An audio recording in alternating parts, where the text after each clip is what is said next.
नमस्कार दोस्तों, मैं हूँ कृष्णा। मेरे ऑर्गेनिक गार्डनिंग चैनल में आपका हार्दिक स्वागत है। और दोस्तों, कैसे हैं आप? उम्मीद करती हूँ सब अच्छे होंगे, अच्छे कार्यों में व्यस्त होंगे। तो आज दोस्तों, मेरा एक वीडियो बहुत ही काम का मैं आपको बताने जा रही हूँ कि मैं क्या करती हूँ। मैं जो भी वीडियो बनाती हूँ, मेरे अनुभवों पर वो खरे उतरते हैं। मुझे अनुभव होता है, मैं उसी वीडियो को बनाती हूँ। बाकी मैं और कुछ ऐसा नहीं बनाती हूँ। जो मुझे समझ में आता है, जो मैंने काम किया होता है, बस उसी में मैं वीडियो बनाती हूँ। तो देखिए, मुझे कंपेनियन गार्डनिंग करना बहुत अच्छा लगता है, यानी कि मिली जुली गार्डनिंग। एक ही पॉट में, किसी बड़े पॉट में 2-3 पौधे लगा दो तो अच्छे चलते भी हैं और हमको उससे अच्छी फसल मिलती है आराम से, और ज़्यादा मेहनत भी नहीं करनी पड़ती। तो कुछ कंपेनियन गार्डनिंग के मैं आपको फ़ायदे गिनवाना चाहूँगी, उसके बाद मैं कुछ थोड़ी सी डिटेलिंग करूँगी। सबसे पहले तो अगर हमारे पास कम जगह है तो हम एक ही पॉट में, बड़े पॉट में, इसमें हमें बड़ा पॉट लेना पड़ता है, हम 2-3 पौधे लगा सकते हैं, जिससे हमारे गार्डनिंग का शौक़ भी पूरा हो जाता है और हमको तरह तरह के पौधे का भी हम रख रखाव अपने गार्डन में कर लेते हैं। दूसरा है कि कम खर्च, यानी एक पॉट में हमारे 2-3 पौधे लग गए, तो अगर हमने पानी डाला तो समय की बचत और कम खर्च। पानी डाला तो एक साथ सब में पड़ गया, खाद डाली तो एक साथ सब में पड़ गया। तो इस तरह से समय और कम खर्च की बचत है। खुरपी चलाएंगे, गुड़ाई करेंगे तो एक ही बारी में एक पॉट में हो जाता है। तो इस तरह से कम खर्च वाली गार्डनिंग होती है कंपेनियन गार्डनिंग, और साथ में समय की बचत भी काफ़ी करती है। कि अगर हमारे पास समय नहीं है, आप जैसे ऑफिस गोवर हैं या आपका कोई बिजनेस है साइड में, तो आप उसके साथ में अपनी गार्डनिंग के शौक़ को पूरा कर सकते हैं। तो और इससे क्या होता है दोस्तों, साथ साथ हमारी जो मिट्टी होती है, धीरे धीरे वो उर्वर होने लगती है।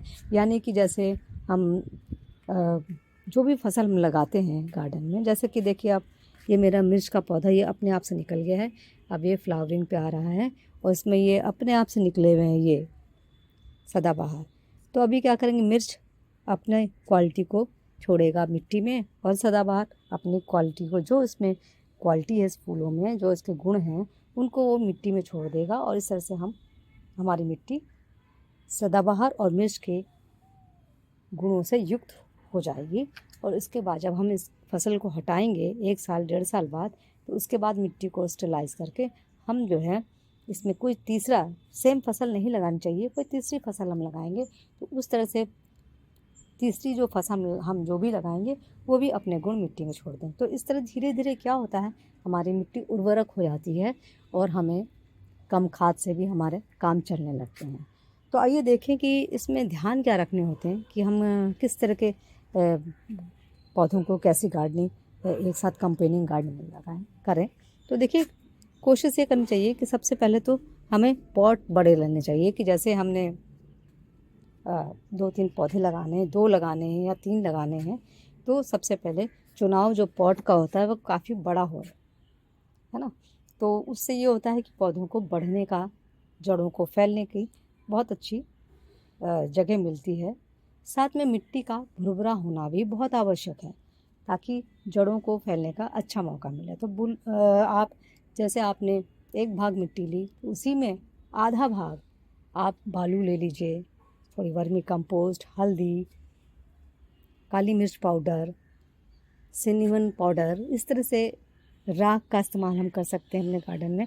मतलब टोटल जो ये गार्डन आप देख रहे हैं, टोटल जो गार्डन है ये मेरा, ये टोटल ऑर्गेनिक है। इसमें कोई भी, मैं केमिकल का मुझे नॉलेज भी नहीं है, मैं केमिकल यूज़ भी नहीं करती हूँ अपने गार्डन में, और ठीक ठाक मेरी गार्डनिंग चलती है।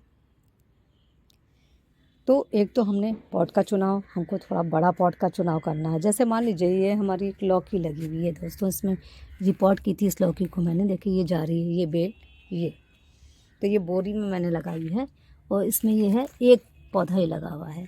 तो हमें अब ध्यान एक ये भी रखना है कि हमें सिमिलर जलवायु, धूप, पानी, रोशनी, खाद वाले पौधे एक साथ लगाने चाहिए। जैसे कि ये लौकी है, इसको काफ़ी अच्छी खाद की ज़रूरत होती है, क्योंकि ये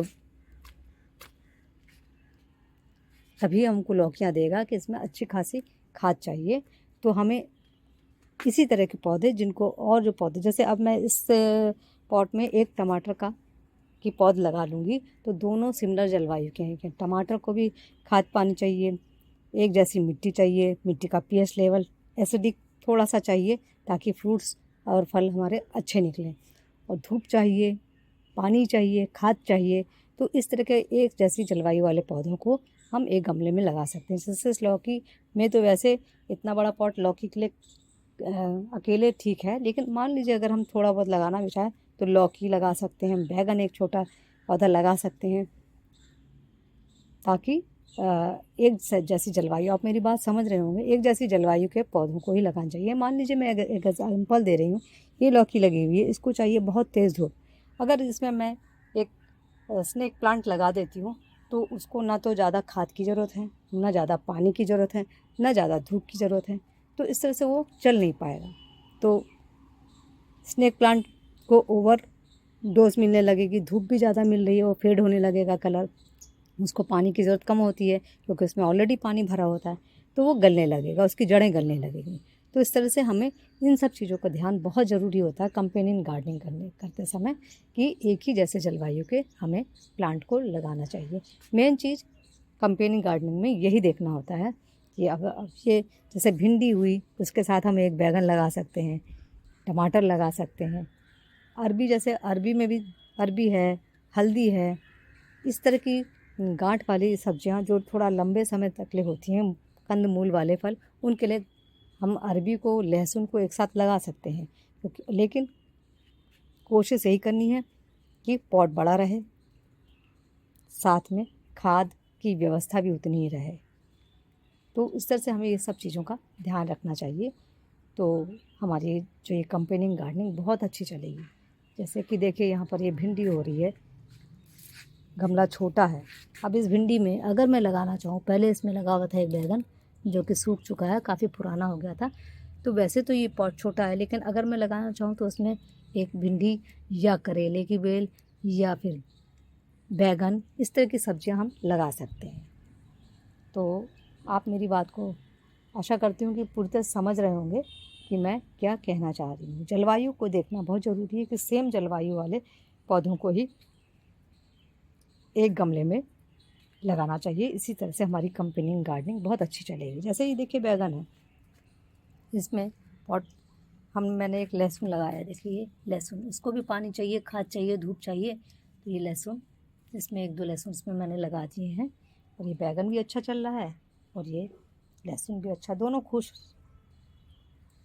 चल रहे हैं और अच्छी फसल ये मेरे को दे रहे हैं। इसमें मैं ये तीसरी बार इसमें बैगन हो रहे हैं और काफ़ी अच्छी इसकी देखिए ग्रोथ है। बारिश के कारण इसमें काफ़ी फ्रूट्स लगे, फल लगे, फ्लावर लगे हुए थे, कुछ तो झड़ भी गए हैं, लेकिन उसके बावजूद भी देखिए इसमें अच्छी, ये देखिए अच्छी फ्लावरिंग हो रही है, फ्रूटिंग भी हो रही है। मैं तीसरी बार अब इनको हार्वेस्ट करूँगी। लहसुन भी बहुत अच्छा चल रहा है। तो बस ये एक मेन रीज़न है, मेन पॉइंट है उनको कंपेनियन गार्डनिंग करने का, और फ़ायदे तो मैंने इसके मतलब बता ही दिए हैं।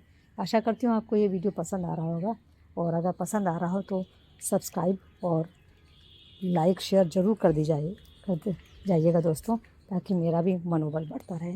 ये देखिए एक बेल टिकोमा है जो बहुत अच्छा फल रहा है, टिकोमा और ये बीज से लगा कनेर, दोनों को पॉट बहुत छोटा पड़ रहा है। अब इसकी पॉट की व्यवस्था मुझे करनी है, इसलिए ये आपस में देखिए एकदम उलझे हुए हैं। तो अभी मैं इनको जब पॉट की व्यवस्था करूँगी तभी मैं इनको अलग अलग करूँगी। चलते चलते दोस्तों बस से मैंने एक आज ये अनार तोड़ा है अपने गार्डन से, थोड़ी सी भिंडी और ये थोड़ी सी तोड़ी है तुलसी की पत्ती। ये भुट्टा उतना अच्छा नहीं चला, पर जो भी मिला मैंने उसको खुशी से ग्रहण किया है। यहाँ पर भी देखिए मेरी गार्डनिंग चल रही है, ये तुरई लगी है, इससे भी मैंने हार्वेस्टिंग ले चुकी हूँ। अब दोबारा इसमें मैंने खाद डाल दी थी और अब मैं इसमें फिर से इसमें फ्लावरिंग हो रही है। तो इस तरह से मेरा गार्डन देखिए इस बरसात में कुछ इस तरह से लग रहा है। और ये अनार कटिंग से लगा हुआ है, देखिए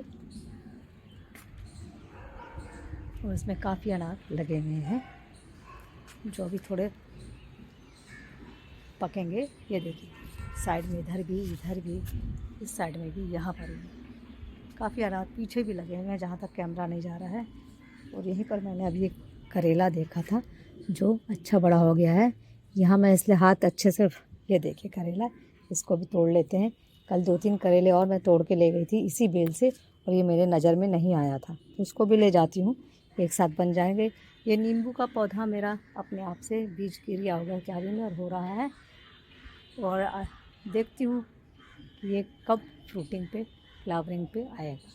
यहाँ पर भी देखिए अनार लगे हुए हैं, पीछे भी काफ़ी अनार इसमें लदा हुआ, और ये जो है कटिंग से लगा मेरा अनार है। तो फिर मिलते हैं दोस्तों किसी नए वीडियो में, तब तक के लिए हैव ए नाइस डे दोस्तों।